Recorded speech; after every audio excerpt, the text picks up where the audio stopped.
Hello everybody. Today we are studying class 4 subject social studies and chapter 3rd which says life in the northern mountains. मतलब इससे पहले वाले chapter में हमने पढ़ा था कि नॉर्दर्न माउंटेन्स होते क्या हैं और अब हम पढ़ रहे हैं कि उधर लाइफ कैसी है, मतलब लोग रहते कैसे हैं. तो नॉर्दर्न माउंटेन्स में बेसिकली लाइफ कैसे होती है कि वहाँ पे रिसोर्सेज कम होते हैं, कम रिसोर्सेज में ही आपको ज़्यादा चीज़ें करनी होती हैं. सो नॉर्दर्न माउंटेन्स में आता क्या है, अगर आपने पिछली वीडियो नहीं देखी तो आप जाके देखो कि नॉर्दर्न माउंटेन्स में एक्चुअली आता क्या है. देखो अब मैं यहाँ पे कीवर्ड्स को बताऊंगा और आपका काम है कि एक एक लाइन को पढ़ना और कीवर्ड से ही आपका एक्चुअली पूरा चैप्टर कवर हो जाएगा. अब यहाँ पे है Jammu and Kashmir. Northern mountain में जम्मू एंड कश्मीर आता है क्योंकि वहाँ पे पहाड़ी इलाके बहुत सारे हैं और वो नॉर्थ की साइड है, इस वजह से उसे नॉर्दर्न माउंटेन्स की रेंज में बोला गया है. जम्मू एंड कश्मीर को क्राउन ऑफ इंडिया कहा जाता है. ऐसा क्यों है? क्योंकि जम्मू एंड कश्मीर बिल्कुल इंडिया के मैप पे सबसे ऊपर होता है और क्राउन की तरह होता है, उसकी शेप जो है वो क्राउन की तरह है, सो इसलिए क्राउन ऑफ इंडिया कहा जाता है. इसे पैराडाइज ऑफ अर्थ भी कहा जाता है. क्यों? मुगल एम्परर जहांगीर ने उसे पैराडाइज ऑफ द अर्थ कहा था क्योंकि वहाँ पे बहुत सारी सुंदर सुंदर चीज़ें हैं और उसे स्विट्जरलैंड ऑफ इंडिया भी कहा जाता है. स्विट्जरलैंड बहुत खुला खुला अच्छा एरिया है, ग्रीनिश है पूरा, सो इसलिए स्विट्जरलैंड ऑफ इंडिया क्या है? Jammu and Kashmir. Srinagar is Srinagar and winter capital is Jammu. आप देखिए समर कैपिटल श्रीनगर है और विंटर कैपिटल जम्मू है. कि कहाँ की? जम्मू एंड कश्मीर की. मतलब अगर गर्मियों का सीजन है तो सबसे अच्छी घूमने की जगह क्या है? श्रीनगर. अगर सर्दियों का सीजन है तो सबसे अच्छी घूमने की जगह क्या है? जम्मू. सो ये सारी बातें आपको ध्यान भी होनी चाहिए, आपको याद भी होनी चाहिए, ताकि अगर आप सच में घूमने भी जाते हैं तो आपको पता हो किस सीजन में कहाँ जाना है. अब जो यहाँ लिखा है the climate of Jammu is extreme type, मतलब बहुत ज़्यादा एक्सट्रीम होता है. अगर ठंड होगी तो बहुत ज़्यादा ठंड होगी. It is very hot in summers and freezing in cold in winters. अगर ठंड है तो बहुत ज़्यादा ठंड है, गर्मी है तो बहुत ज़्यादा गर्मी है. Kashmir valley has cold climate by लेहज कोल्ड डेजर्ट. जो लेह लद्दाख का आपने नाम सुना होगा वो बहुत ज़्यादा कोल्ड डेजर्ट है, मतलब ठंडा रेगिस्तान है. और कश्मीर ठंडी वैली है, वैली मतलब घाटी. सो ये सारी बातें आपको ध्यान भी होनी चाहिए. ये जितने भी सोशल स्टडीज़ के चैप्टर हैं या फिर जो भी अभी इससे पहले की जो आपने वीडियो देखी कंप्यूटर, वो प्रैक्टिकल बेस्ड चैप्टर है और ये स्टडी बेस्ड चैप्टर है, फैक्ट बेस्ड, जो कि सिर्फ याद ही करना होता है. सो आपको ये सारी चीज़ें याद करनी है, इसमें कुछ समझाने का ऐसा खास होता नहीं है. जैसे जैसे आप याद करेंगे आप समझ पाएंगे कि ये बहुत ज़्यादा काम आने वाली चीज़ें हैं आपकी डेली लाइफ में. अब यहाँ पे बात है हिमाचल प्रदेश की. ये सारे देखें आप नॉर्थ की साइड में हैं और सारे पहाड़ी इलाके हैं.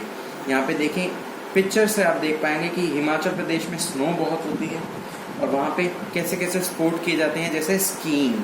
देखिए यहाँ पे स्कीइंग हो रही है. ये मनाली की पिक्चर है और ये डलहौजी की पिक्चर है. ये ठंडे इलाके हैं, कैंपिंग के लिए भी यूज़ होते हैं. सो इस तरह की चीज़ें बहुत होती हैं. देखिए यहाँ पे पीपल ऑफ हिमाचल प्रदेश, ये जो हिमाचल प्रदेश के लोग हैं ये अपनी ट्रेडिशनल ड्रेस में खड़े हैं, मतलब जो उनकी प्रॉपर ड्रेस है ये वैसे ही खड़े हैं. अब हम बात करेंगे उत्तराखंड की. उत्तराखंड में कौन कौन सी चीज़ें आती हैं? देहरादून, हरिद्वार और केदारनाथ. अब हरिद्वार आप बहुत बार गए होंगे, सो इसके बारे में आपको पता है. देहरादून भी बहुत लोग जाते हैं, हरिद्वार के बाद देहरादून चले गए और केदारनाथ भी बहुत लोग जाते हैं. सो यहाँ पे सारी ये जो टूरिस्ट एरियाज़ हैं इनके बारे में बताया गया है कि यहाँ पे क्या क्या होता है और क्या क्या अलग होता है. ट्रेडिशनल ड्रेसेस, ट्रेडिशनल खाना. और इसके बाद आता है सिक्किम. सिक्किम में दो चीज़ें हैं, Kanchenjunga and mask dance. Kanchenjunga जगह का नाम है जहाँ पे बहुत अच्छे व्यूज़ आते हैं.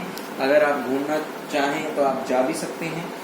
और मास्क डांस मतलब लोग अपने चेहरे पे मास्क लगा के डांस करते हैं, उसे ही ट्रेडिशनल डांस कहा जाता है वहाँ का. और आप इसे YouTube पे भी देख सकते हैं. उसके बाद आता है नॉर्दर्न वेस्ट बंगाल। नॉर्दर्न वेस्ट बंगाल भी बहुत अच्छा एरिया है, वहाँ पहाड़ तो इतने नहीं हैं बट वो हिली रीजन है। माउंटेन और हिल बहुत अलग अलग हैं, माउंटेन और हिल में बहुत ज़्यादा डिफरेंस होता है, आप समझने की कोशिश करें। यहाँ पे खेती बाड़ी बहुत है, दार्जिलिंग में टी प्लांटेशन होती है। नॉर्दर्न वेस्ट बंगाल के अंदर आता है दार्जिलिंग, जहाँ पे क्या चाय की खेती बहुत होती है। उसके बाद अब बताया गया है कि सेवन सिस्टर्स क्या होती हैं। सेवन सिस्टर्स आपको पता होनी चाहिए कि किन किन जगहों को सेवन सिस्टर कहा जाता है। सो याद करें, अरुणाचल प्रदेश, असम, मेघालय, नागालैंड, मणिपुर, त्रिपुरा एंड मिजोरम, ये सारे 7 स्टेट्स को ही सेवन सिस्टर्स कहा जाता है। ये जनरल नॉलेज का क्वेश्चन है जो कि आपको पता होना चाहिए। अब एक एक करके इनकी बात की गई है। जैसे अरुणाचल प्रदेश की, अरुणाचल प्रदेश की कैपिटल है ईटानगर, और इसके अंदर क्या क्या चीजें अलग होती हैं बाकी स्टेट से वो बताया गया है, तो आपको ये चीजें पढ़नी है यहाँ पे। उसके बाद मेघालय क्या है, मेघालय की कैपिटल क्या है, वो है शिलोंग। शिलोंग बहुत ही अच्छा एरिया है, ठंडा वाला एरिया है और वहाँ बारिश भी बहुत होती है। इसके बाद यहाँ पे लिखा हुआ है कि ये मौसंतराम, सॉरी इसको मौसनम कहा जाता है। ये प्रोनाउंशिएट करना बहुत मुश्किल है, गूगल पे भी आप इसकी प्रोनाउंसिएशन देखें।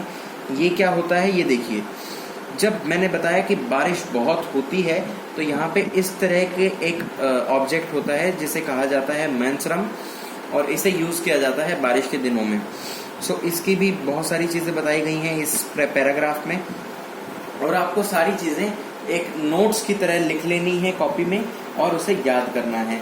इसके बाद नागालैंड, नागालैंड की जो कैपिटल है वो है कोहिमा, और उसके बाद नागा, नागा मतलब नागाज मीन्स होता है सांप। सांप की तरह ड्रेसअप होके ये लोग डांस करते हैं, ये इनकी ट्रेडिशनल ड्रेस है। इसके बारे में भी आप यूट्यूब पे देख सकते हैं। उसके बाद आया क्या, मणिपुर। मणिपुर का यहाँ पे हेडिंग होनी चाहिए थी, यहाँ पे हेडिंग मिसिंग है तो आप लिख लें, यहाँ पे मणिपुर है। और उसके बारे में कैपिटल क्या है उसकी, इम्फाल है, और अलग अलग चीज़ें उसके बारे में बताई गई हैं। Similarly last but not the least, Mizoram. Mizoram बताई गई है, मिजोरम की कैपिटल क्या है, ऐजवाल, ऐजवाल।